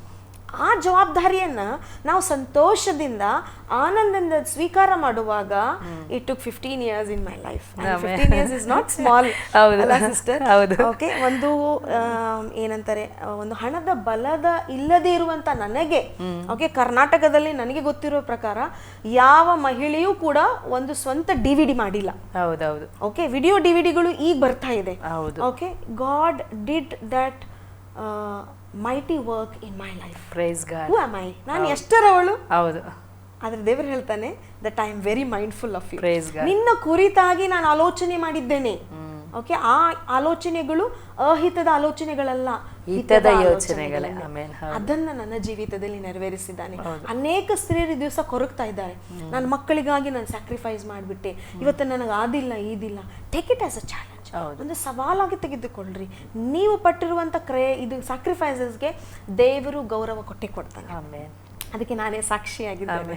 Okay. So ನಾನು ಎನ್ಕರೇಜ್ ಮಾಡ್ತೇನೆ, ಪ್ರಿಯ ತಾಯಿಂದಿರೇ, ಪ್ರಿಯ ಸಹೋದರಿಯರೇ, ಸೇವೆ ಮಾಡ್ಬೇಕನ್ನುವಂಥ ಬಯಕೆ, ಆ ಕಾರ್ಯವನ್ನ ದೇವರು ತನ್ನ ಸಮಯದಲ್ಲಿ ನಿಮ್ಮ ಜೀವಿತದಲ್ಲಿ ಮಾಡೇ ಮಾಡ್ತಾನೆ. ಇನ್ನೂ ಸಮಯ ಮಿಂಚಿಲ್ಲ, ನೀವು ಮೊಣಕಾಲುಗಳ ಮೇಲೆ ಊರ್ರಿ. ನನ್ನ ಮಕ್ಕಳು ಕೈ ಬಿಟ್ಟು ಹೋಗಿದ್ದಾರೆ ಅಂತ ನೀವು ಯೋಚನೆ ಮಾಡಿದ್ರು ಕೂಡ ಸಮಯ ಇನ್ನೂ ಮಿಂಚಿಲ್ಲ.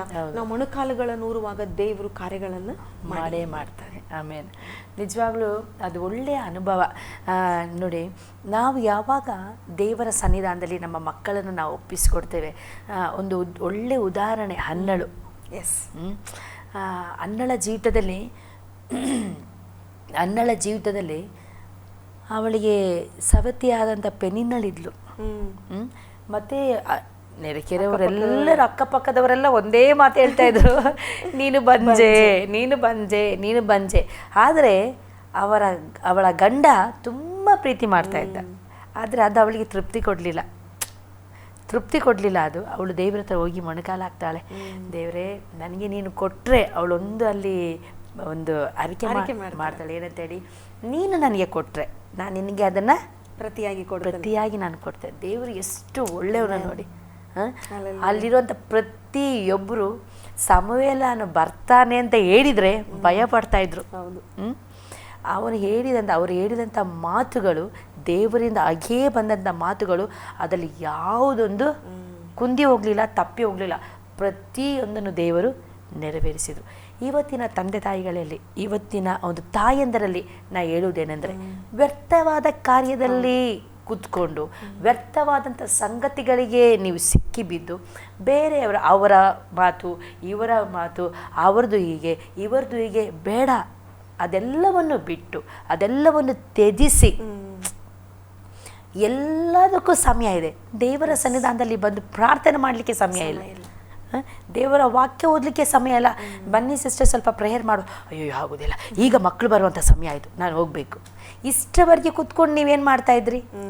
ಲೋಕದ ಹರಟೆ ಮಾತು, ಯಾವುದಕ್ಕೂ ಪ್ರಯೋಜನ ಇಲ್ಲದಿರುವಂಥ ಮಾತುಗಳನ್ನು ನೀವು ಮಾತಾಡಿದ್ರಿ. ಅದೇ ಬನ್ನಿ ಪ್ರೇಯರ್ ಮಾಡಬೇಕು ಅಂತ ಹೇಳ್ಬೇಕಾದ್ರೆ ಏನಾಗ್ತದೆ, ಇಲ್ಲ ನಾನು ಅಂಥದ್ದಾಗಿರಬಾರ್ದು. ನಾವು ಒಂದು ಜ್ಞಾನವಂತ ಮಹಿಳೆ, ಒಂದು ಜ್ಞಾನವಂತಳು ದೇವರ ಸನ್ನಿಧಾನದಲ್ಲಿ ಕೂತ್ಕೊಳ್ಳಿಕ್ಕೆ ಯಾವಾಗಲೂ ಸಿದ್ಧ ಆಗಿರಬೇಕು. ಮತ್ತು ನೀವು ಹೇಳಿದ್ರಿ, ಅನೇಕರು ಈ ರೀತಿಯಲ್ಲಿ ಗೊಂದಲದಲ್ಲಿ ಇರ್ಬೋದು, ಅಯ್ಯೋ ನೀವು ಇವರು ಈ ರೀತಿಯಲ್ಲಿ ಹೇಳ್ತಾ ಇದ್ದಾರೆ, ಸೇವೆ ಅಂದರೆ ಕೆಲಸನೂ ಮಾಡಬೇಕು, ಮನೆದು ನೋಡಬೇಕು, ಮತ್ತು ಹೇಗೆ ನಾವು ಪ್ರೇಯರ್ ಮಾಡೋದು ಅಂತೇಳಿ. ನಾನೇನು ಹೇಳ್ತೇನೆ, ದೇವರ ವಾಕ್ಯ ಹೇಳ್ತದೆ ಸ್ತ್ರೀಯರು ಬಲಹೀನರು, ಆದರೆ ಪೌಲ ಹೇಳ್ತಾನೆ ಕ್ರಿಸ್ತನಲ್ಲಿ ಇದ್ದುಕೊಂಡು ನಾನು ಎಲ್ಲ ಕಾರ್ಯಗಳನ್ನು ಮಾಡುವುದಕ್ಕೆ ಶಕ್ತನಾಗಿದೆ. ಇವತ್ತು ನಿಮಗೆ ಒಂದು ಒಳ್ಳೆ ಕೆಲಸ ಇದೆ ಅಂದ್ರೆ ಅದು ಶಾಪವಲ್ಲ, ಅದು ದೇವರ ಆಶೀರ್ವಾದ. ಮಹಿಳೆಯರು ದಿವಸ ದುಡಿತಾ ಇದ್ದಾರೆ ಅಂದ್ರೆ ಅದೊಂದು ದೇವರ ಆಶೀರ್ವಾದ. ಅಂದ್ರೆ ದೇವರು ನಿಮ್ಮಲ್ಲಿ ಕುಟುಂಬವನ್ನು ಕೆಲಸವನ್ನು ಮಾಡುವ ಸಾಮರ್ಥ್ಯ ಇದೆ ಅಂತ ಹೇಳಿ ನಿಮ್ಮ ಮೇಲೆ ತೋರಿಸ್ತಾ ಇದ್ದಾನೆ. ಹೌದು, that means you are capable of taking both the things as a challenge. Okay, ಇವತ್ತು ನಾನು ಕೆಲಸ ಮಾಡ್ತಿಲ್ಲ ಅಂತಂದ್ರೆ ನಾನು ಬಲಹೀನಳು, ನನಗೆ ಆತರಲ್ಲ. ನೀವು ಕೆಲಸ ಮಾಡ್ತಿದ್ದೀರಿ ಅಂತ ಹೇಳಿ ನನ್ಕಿಂತ ನೀವು ಸ್ಟ್ರಾಂಗ್ ಅಂತ ಆ ರೀತಿಯಾಗಿ ಅಲ್ಲ. ಓಕೆ, ದೇವರು ಎಲ್ಲರಲ್ಲಿಯೂ ಒಂದೊಂದು ಸಾಮರ್ಥ್ಯವನ್ನು ಕೊಟ್ಟಿದ್ದಾನೆ. Yes, in midst of all those challenges the Lord has entrusted you more things in you. ಹೆಚ್ಚಿನ ಒಂದು ಭರವಸೆಯನ್ನು ನಿಮ್ಮಲ್ಲಿ ಇಟ್ಟಿದ್ದಾನೆ. ಅದರ ಮಧ್ಯದಲ್ಲಿಯೂ ದೇವರು ನಿಮ್ಗೆ ಕುಟುಂಬವನ್ನು ಕಟ್ಟುವುದಕ್ಕೆ ಬಲವನ್ನು ಕೊಡ್ತಾನೆ. ಅದಕ್ಕೆ ಪೌಲನೊಂದಿಗೂ ನಾವು ಹೇಳೋಣ, ಕ್ರಿಸ್ತನಲ್ಲಿ ಇದ್ದುಕೊಂಡು ನಾನು ಎಲ್ಲ ಕಾರ್ಯವನ್ನು ಮಾಡೋದಕ್ಕೆ ಶಕ್ತನಾಗಿದ್ದಾನೆ. ಆಮೇಲೆ ಬಲಹೀನತೆಯಲ್ಲಿಯೇ ಪರಿಶುದ್ಧಾತ್ಮ ದೇವರು ನಮಗೆ ಮಧ್ಯಸ್ಥಿಕೆ ವಹಿಸ್ತಾನೆ. ಹೌದು. ಓಕೆ, ಅದಕ್ಕೆ ನಾನು ಒಮ್ಮೆ ಅಂತೀನಿ, ದೇವರೇ ಮುಂದೆ ನಾನು ಬಲಹೀನಳಾಗಿರುವುದೇ ಉತ್ತಮ. ಬಿಕಾಸ್ ಆಗ ಸಹಾಯ ಮಾಡೋ ದೇವರಾತ್ಮ ನನಗೆ ಸಹಾಯ. ಹೌದು, ನಾನೇನು ಮುಂದೆ ಸ್ಟ್ರಾಂಗ್ ಇದ್ದೀನಿ ಅಂತ ಜನರ ಮುಂದೆ ನಾನು ಸ್ಟ್ರಾಂಗ್ ಆಗಿ ನಿಲ್ತೇನೆ, ಆದ್ರೆ ದೇವರ ಮುಂದೆ ಬಲಹೀನಳೇ ನಿನ್ನ ಮುಂದೆ, ನಿನ್ನ ಬಲದಲ್ಲಿಯೇ ನನ್ನನ್ನು ಬಲಪಡಿಸು, ನನಗಾಗಿ ನಿನ್ನ ಮಧ್ಯಸ್ಥಿಕೆ ಕಾರ್ಯ ಬೇಕವೇ ಬೇಕು ಅಂತ ನಾನು ಹೇಳ್ತೇನೆ. ಸೊ ನನಗಾಗಿ ನಿನಗಾಗಿ ಬಲಹೀನತೆಯಲ್ಲಿ ತ್ರಯೇಕ ದೇವರಲ್ಲಿ ಒಬ್ಬರು ಪರಿಶುದ್ಧಾತ್ಮ ದೇವರು ನಮಗೆ ಮಧ್ಯಸ್ಥಿಕೆ ಮಾತಿಲ್ಲದ ನರಳಾಟದಿಂದ. ಇನ್ನೂ ಯಾರಿಗೂ ಹೇಳುವುದಕ್ಕೆ ಆಗ್ತಾ ಇಲ್ವಾ? He knows you. ನಿನ್ನ ನೋವು ಏನು ಅಂತ ಗೊತ್ತು. ಆ ನೋವನ್ನು ತಂದೆ ಮುಂದೆ ಪರಿಶುದ್ಧಾತ್ಮ ದೇವರು ಇರ್ತಾ ಇದ್ದಾರೆ. ಯೇಸು ಸ್ವಾಮಿ ಕೂಡ ನಮಗೆ ಮಧ್ಯಸ್ಥಿಕೆ ಮಾಡ್ತಾರೆ. ಇಷ್ಟೆಲ್ಲ ಇರುವಾಗ ಕೆಲಸ ಮಾಡುವಂತ ತಾಯಂದಿರಿಗೆ ನಾನು ಹೇಳ್ತೇನೆ, ಯು ಆರ್ ಎಕ್ಸ್ಟ್ರಾ ಸ್ಟ್ರಾಂಗ್. ಈಗೆಲ್ಲ ಅಡ್ವರ್ಟೈಸ್ ನೋಡ್ತೇವೆ ನಾವು, ಎಕ್ಸ್ಟ್ರಾ ಸೋಪು, ಎಕ್ಸ್ಟ್ರಾ ಎಲ್ಲ ಎಕ್ಸ್ಟ್ರಾ ಇದೆ. ಸೊ ಸ್ತ್ರೀಯರಾಗಿರುವಂತ ನಮ್ಮಲ್ಲಿಯೂ ದೇವರು ಎಕ್ಸ್ಟ್ರಾ ಬಲವನ್ನು ಕೊಟ್ಟಿದ್ದಾರೆ. ಸೊ ಅದನ್ನ ಕರ್ತನಿಗಾಗಿ ನಾವು ಉಪಯೋಗ ಮಾಡೋಣ. ಆಮೇನ್. ಮತ್ತೆ ಇನ್ನೊಂದು ನಾನು ಒಂದು ಹೇಳೋದಕ್ಕೆ ಇಷ್ಟಪಡ್ತೇನೆ. ನಾವು ಹೇಳ್ತೇವೆ ಕೆಲಸ ಮಾಡ್ತೇವೆ, ಕೆಲಸ ಮಾಡಿ ಬರ್ತೇವೆ, ಮನೆ ಕೆಲಸ ಮಾಡಬೇಕು, ಮಕ್ಕಳ ಕೆಲಸ ಮಾಡಬೇಕು, ಇದರ ಮಧ್ಯದಲ್ಲಿ ನಾವು ಹೇಗೆ ಪ್ರಾರ್ಥನೆ ಮಾಡಲಿಕ್ಕೆ ಸಾಧ್ಯ, ಯಾವ ರೀತಿಯಲ್ಲಿ ನಾವು ದೇವರ ಜೊತೆಯಲ್ಲಿ ಒಪ್ಪಂದವನ್ನು ಅಂದರೆ ಸಂಬಂಧವನ್ನು ಬೆಳೆಸಿಕೊಳ್ಳಲು ಸಾಧ್ಯ ಅಂತೇಳಿ ನೀವು ಹೇಳ್ತಾ ಇರಬೇಕಾದ್ರೆ ಅನೇಕರಲ್ಲಿ ಒಂದು ರೀತಿಯಾದಂಥ ಒಂದು ಪ್ರಶ್ನೆಗಳು ಉದ್ಭವಿಸ್ತಾ ಇರ್ಬೋದು. ಅವರಿಗೆ ನಾವು ಒಂದು ಮಾತು ಹೇಳುವುದೇನೆಂದರೆ, ಕೆಲಸ ಮಾಡಬೇಕಾದ್ರೆ ಬಾಯಿಗಳಂತೆಲ್ಲ ಸ್ತುತಿಸಿ ಕೆಲಸ ಮಾಡಬೇಕು. ಆಗ ನಮ್ಮ ಕೈ ಎಷ್ಟು ಚುರುಕಾಗ್ತದೆ ಅಂತ ಹೇಳಿದರೆ ನಮಗೆ ಗೊತ್ತೇ ಆಗುದಿಲ್ಲ. ಕಷ್ಟವಾದಂಥ ಕೆಲಸ ಇದ್ರೂ ಅದು ಸುಲಭವಾದಂಥ ಕೆಲಸವಾಗಿ ಆಗ್ತದೆ. ನಾನು ನಂಬ್ತೇನೆ ಅಂಥ ಸಮಯದಲ್ಲಿ ನನಗಾಗಿ ದೇವರು ದೂತರನ್ನು ಬಿಡುಗಡೆ. ಹೌದು, ಇದು ನನ್ನ ಅನುಭವ. ಎಂತ ದೊಡ್ಡ ಕೆಲಸವೇ ಬರಲಿ, ಅಡಿಗೆ ಮಾಡೋದಾಗ್ಲಿ, ಸೇವೆಗಾಗಿ ನಾನೆಲ್ಲಿ ಹಿಂಜರಿಯುವುದಿಲ್ಲ. ಅಯ್ಯೋ 100 ಜನ ಬಂದಿದಾರ, 200, ನಾನು ಹಿಂಜರಿಯುವುದಿಲ್ಲ. ಆ ಸಮಯದಲ್ಲಿ ದೇವರು ದೂತರನ್ನ ಬಿಡುಗಡೆ ಮಾಡ್ತಾರೆ. ಆಮೇಲೆ ನಿಜವಾಗ್ಲೂ ನನಗೆ ತುಂಬ ಇಷ್ಟ. ಅಂದರೆ ನಾನು ಇದನ್ನು ಯಾಕೆ ಹೇಳ್ತಾ ಇದ್ದೀನಿ ಅಂದರೆ, ಆ ಎಲ್ಲ ಸಮಯದಲ್ಲಿ ನಮಗೆ ಸಹಾಯಕನನ್ನು ಒಬ್ಬರನ್ನು ದೇವರು ಇಟ್ಟಿದ್ದಾನೆ. ಯಾಕೆ ಇಬ್ರಿಯರಿಗೆ ಬರೆದ ಪತ್ರಿಕೆ 1ನೇ ಅಧ್ಯಾಯದ 14ನೇ ವಚನದಲ್ಲಿ ದೇವರ ಮಕ್ಕಳಿಗೆ ದೇವದೂತರನ್ನು ದೇವರು ಉಳಿಗದ ಆತ್ಮವಾಗಿ ದೇವರು ಕೊಟ್ಟಿದ್ದಾನೆ ಅಲ್ವಾ. ಅದು ಮಾತ್ರವಲ್ಲ, ಯಾವ ಕೇಡು ನಮಗೆ ಸಂಭವಿಸದ ಹಾಗೆ ದೇವದೂತರು ನಮ್ಮ ಜೊತೆಲಿ ಯಾವಾಗಲೂ ಇರ್ತಾರೆ. ನೀವು ಹೇಳಿದ್ರಿ 100 ಜನ ಬರಲಿ 200 ಜನ ಬರಲಿ ಎಷ್ಟೇ ಜನ ಬರಲಿ ಅವರಿಗೆ ಮಾಡಿ ಹಾಕುವಂಥ ಸಾಮರ್ಥ್ಯ ಬಲ ದೇವರು. ಅದು ಹೇಗೆ ನಿಮಗೆ ಸಿಕ್ಕಿತೇಳಿ? ನೀವು ಪ್ರಾರ್ಥನೆ ಮಾಡ್ತಾ ಇದ್ರಿ, ದೇವರ ಸನ್ನಿಧಾನದಲ್ಲಿ ಸಮಯವನ್ನು ಕಳೀತಾ ಇದ್ರಿ, ದೇವರ ವಾಕ್ಯವನ್ನು ಓದ್ತಾ ಇದ್ರಿ, ದೇವರ ವಿಷಯದಲ್ಲಿ ಹೆಚ್ಚಾಗಿ ನೀವು ಧ್ಯಾನ ಮಾಡ್ತಾ ಇದ್ರಿ ಅಲ್ಲ ಸಿಸ್ಟರ್? ನೀವಿಲ್ಲಿ ನಮ್ಮೊಂದಿಗೆ ಸಂಭಾಷಣೆ ಮಾಡೋದಕ್ಕಾಗಿ ಬಂದಿದ್ದೀರಾ. ಮನೆಯಲ್ಲಿ ನೀವು ಮಾಡ್ಬೇಕಿರುವ ಕೆಲಸ ಯಾರು ಮಾಡಲ್ಲ, ಹೌದು, ನಾವೇ ಮಾಡ್ಬೇಕು. ಹೌದು.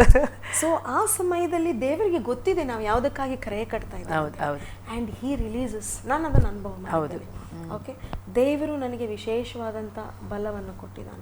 ನಾನು ಅಡುಗೆ ಮಾಡೋದಾಗಲಿ ಉಪಚರಿಸುವುದಾಗಲಿ ನನಗೆ ಆಗ್ತಿರ್ಲಿಲ್ಲ. ಯಾರಾದರೂ ಮನೆಗೆ ಬಂದರೆ ಒಂದು ಗ್ಲಾಸ್ ನೀರು ಕೂಡ ಕೊಡ್ತಿರ್ಲಿಲ್ಲ ಸಿಸ್ಟರ್. ನಾನು ನಿಜ ಪ್ರಿಯರೇ, ನನಗೆ ಇದು ಮನಸ್ಸಲ್ಲಿ ಬಂತು ಪ್ರಶ್ನೆ, ಇವ್ರ ಹತ್ರ ಈ ಪ್ರಶ್ನೆ ಕೇಳಬೇಕು ಅಂತ ಹೇಳಿ. ನಾ ಕೇಳೋದಕ್ಕಿಂತ ಮುಂಚೆನೇ ನೀವು ಹೇಳ್ತಾ ಇದ್ದೀರಿ. ಅಂದರೆ ಇವತ್ತಿನ ದಿನಗಳಲ್ಲಿ ಸೇವೆ ಮಾಡ್ತಾರೆ, ಸೇವೆಗೆ ಹೋಗ್ತಾರೆ, ಸೇವಕರ ಹೆಂಡತಿಯರು ಅಂತ ಹೇಳ್ತಾರೆ. ಬಟ್ ಅತಿಥಿ ಸತ್ಕಾರ ಮಾಡೋದ್ರಲ್ಲಿ ಅವ್ರು ತಪ್ಪಿದ್ದಾರೆ. ಅದರಿಂದನೇ ಕೆಲವೊಬ್ಬರು ಬಂಧನಕ್ಕೆ ಒಳಗಾಗಿದ್ದಾರೆ, ಅವರ ಸೇವೆಯಲ್ಲಿ ಕುಂದಿ ಹೋಗಿದ್ದಾರೆ. ಅನೇಕರು ಬಲಹೀನರಾಗ್ತಾರೆ. ಯಾಕೆ ಹೇಳಿ? ನೀವೀಗ ಹೇಳಿದ್ರಿ ಏನಂತ ಹೇಳಿ, ಒಬ್ಬರು ಯಾರಾದ್ರೂ ಮನೆಗೆ ಬಂದರೆ ಅವ್ರಿಗೆ ಏನು ಕೊಡ್ತಾ ಇರಲಿಲ್ಲ, ನೀವು ನೀರು ಕೊಡ್ತಿರ್ಲಿಲ್ಲ. ಮತ್ತೆ ಈಗ ನನ್ನ ಮನೆಗೆ ಬಂದಿರುವಂಥ ಜನರು ಹೇಳ್ತಾರೆ, ನಾನು ಸಲೋಮಿಯವ್ರ ಮನೆಗೆ ಹೋದರೆ ಖಾಲಿ ಕೈಲಿ ಹೋಗೋಣ ನೋಡು, ಅವಳು ಊಟ ಮಾಡಿಸೇ ಕಳಿಸ್ತಾಳೆ. ಇದು ಆಶೀರ್ವಾದ. ಹೌದು. ಓಕೆ, ಈ ರೀತಿಯಾಗಿರುವವಳನ್ನ ದೇವರು ಅಧಿಕವಾಗಿ ಕೊಡುವವಳನ್ನಾಗಿ ಮಾಡಿದ. ಆಮೇನ್. ಓಕೆ, ಕೆಲವು ಮನೆಯಲ್ಲಿ 2-3 ಜನ ಇರ್ತಾರೆ, ಅವ್ರ ಮನೆಯಲ್ಲಿರುವಂತ ಸಿಲಿಂಡರ್ 1 ತಿಂಗಳಿಗೆ ಖಾಲಿ ಆಗ್ತದೆ ಸಿಸ್ಟರ್. ಹೌದೌದು. ಹೌದು, ನನ್ನ ಮನೆಯಲ್ಲಿ 2 ತಿಂಗಳ ಮೇಲ್ಪಟ್ಟು ಸಿಲಿಂಡರ್. ಯಾಕಂದ್ರೆ ನನ್ನ ದೇವರ ಸೇವಕರ ಕುರಿತಾಗಿ ಅತಿಥಿ ಸತ್ಕಾರ ಮಾಡೋದು ನನಗೆ ಬಹಳ ಸಂತೋಷ. ಇದನ್ನ ದೇವರು ನನಗೆ ಕಲಿಸಿದಾನೆ. ಇದು ಒಂದೇ ದಿವಸದಲ್ಲಿ ಬರಲ್ಲ. ಅನೇಕರು ನನಗೆ ಆ ಬೀಜವನ್ನು ನನ್ನಲ್ಲಿ ಬಿತ್ತಿದ್ರು. ನನ್ನ ಆತ್ಮಿಕ ನಾಯಕರನ್ನ ನೋಡಿದೆ, ಏನಪ್ಪ ಇವ್ರು ಎಷ್ಟು ಇದನ್ನ ಮಾಡ್ತಾರೆ, ಟಯರ್ಡ್ ಆಗಿದ್ರು ಕೂಡ ಸತ್ಕರಿಸ್ತಾರಲ್ಲ. ಸೊ ನಾನು ಕಲಿಯೋದಕ್ಕೆ ಪ್ರಾರಂಭ ಮಾಡಿದೆ. ಅವಾಗ ದೇವರು ಈ ಕೈಯನ್ನು ಆಶೀರ್ವಾದ. ಏನೂ ಇಲ್ಲದೆ ಮನೆಯಲ್ಲಿ ಅಡಿಗೆ ಮಾಡುವಾಗ ಅವ್ರು ಹೇಳ್ತಾರೆ, ಎಷ್ಟು ರುಚಿಯಾಗಿತ್ತು. ಅವ್ರಿಗೆ ಗೊತ್ತಿಲ್ಲ ಒಳಗಡೆ ಏನಿದೆ ಏನಿಲ್ಲ ಅಂತ ಹೇಳಿ. ಸೊ ಇದು ದೂತರ ಒಂದು ನೆರವು ಮತ್ತು ಕರ್ತನು ಕೊಟ್ಟಿರುವಂತ ಒಂದು ಆಶೀರ್ವಾದ. ನನಗೆ ಯಾವ ಕೊರತೆ ಇಲ್ಲ ನನ್ನ ಮನೆಯಲ್ಲಿ. ದೇವರು ಆ ರೀತಿಯಾಗಿ ನಡೆಸಿ. ಸಿಸ್ಟರ್, ನೀವು ಹೇಳಿದ್ರಿ ಅತಿಥಿ ಸತ್ಕಾರ ಮಾಡುವಂಥದ್ದು ಸಹ ಬಹಳ ಪ್ರಾಮುಖ್ಯವಾದದ್ದು ಅಂತೇಳಿ. ಪ್ರಿಯರೇ, ಅನೇಕ ವಿಷಯಗಳನ್ನು ಅಂದರೆ ಈ ಒಂದು ಸಂಚಿಕೆಯಲ್ಲಿ, ಈ ಒಂದು ಕಾರ್ಯಕ್ರಮದಲ್ಲಿ ಸಿಸ್ಟರ್ ಸಲೋಮಿ ಅವರು ಅನೇಕ ಕಾರ್ಯಗಳನ್ನು ನಮಗೆ ಕಲಿಸಿಕೊಟ್ರು. ಅನೇಕ ವಿಷಯಗಳನ್ನು ತಿಳಿದುಕೊಳ್ಳುವ ಹಾಗೆ ದೇವರು ಸಹಾಯ ಮಾಡಿದರು. ಈ ಕಾರ್ಯಕ್ರಮವನ್ನು ಇಲ್ಲಿಯವರೆಗೂ ತಾಳ್ಮೆಯಿಂದ ವೀಕ್ಷಿಸಿದ ಪ್ರತಿಯೊಬ್ಬರಿಗೂ ಸಹ ನನ್ನ ಹೃದಯಪೂರ್ವಕವಾದಂಥ ವಂದನೆಯನ್ನು ಸಲ್ಲಿಸುತ್ತೇನೆ. ಸಿಸ್ಟರ್, ನಿಮ್ಮ ಅಮೂಲ್ಯವಾದಂಥ ಸಮಯವನ್ನು ನೀವು ತ್ಯಜಿಸಿ, ನೀವು ತ್ಯಾಗ ಮಾಡಿ ನಮ್ಮ ಆಶ್ಚರ್ಯ ಟಿವಿಗೆ ಬಂದು ನೀವು ನಿಮ್ಮ ಎಲ್ಲ ಅನುಭವದ ಸಾಕ್ಷಿಯನ್ನು ನೀವು ಹೇಳಿದ್ದೀರಾ. ಅದಕ್ಕೋಸ್ಕರವಾಗಿ ನಿಮಗೂ ಸಹ ನಾನು ಆಶ್ಚರ್ಯ ಟಿವಿಯ ಪರವಾಗಿ ವಂದನೆಯನ್ನು ಸಲ್ಲಿಸುತ್ತೇನೆ. ಮುಂದಿನ ಸಂಚಿಕೆಯೊಂದಿಗೆ, ಮುಖ್ಯವಾದಂಥ ಅತಿಥಿಯೊಂದಿಗೆ ನಾನು ನಿಮ್ಮ ಜೊತೆಯಲ್ಲಿ ಬರಲಿಕ್ಕಿದ್ದೇನೆ. ಅಲ್ಲಿಯವರೆಗೂ ನಿಮ್ಮ ನೆಚ್ಚಿನ ಆಶ್ರಯ ಟಿವಿಯನ್ನು ವೀಕ್ಷಿಸುತ್ತಾ ಇರಿ. ಧನ್ಯವಾದಗಳು.